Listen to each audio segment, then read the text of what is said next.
Nous venons de célébrer le 14 juillet, certains d'entre nous ont même assisté au défilé. Ce qui est marquant, c'est de voir que tout près des armes les plus sophistiquées et des soldats les plus décorés se tient une fanfare. Or, cette fanfare n'est pas municipale. Ces musiciens sont autant soldats que ceux qui défilent au son de leur musique. Certains dans l'harmonie sont d'ailleurs décorés.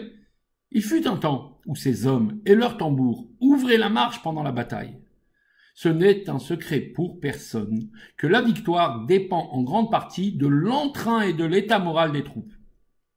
Lorsque le méchant Bilam est choisi par Balak, roi de Moab, pour maudire le peuple d'Israël, le devin dit au monarque que ce peuple a des mérites à son crédit qui font qu'il est devenu intouchable. Voyez ce peuple se lève comme une lionne et se dresse comme un lion. Rachi commente ainsi ce verset. Quand un juif se lève le matin après la torpeur du sommeil, il se fait fort comme un lion pour s'emparer des mitzvot, pour se vêtir d'un talit, réciter le schéma et mettre les téphilines. Observer les mitzvot, c'est une chose.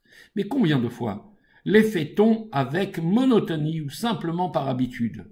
Nous produisons des actes sans entrain. L'éternité du peuple juif tient dans son engagement, en tout temps et en tout lieu, sans concession pour ses valeurs et ses rites. C'est cet enthousiasme qui chante avant même la fin de la bataille, la victoire de la lumière sur les ténèbres.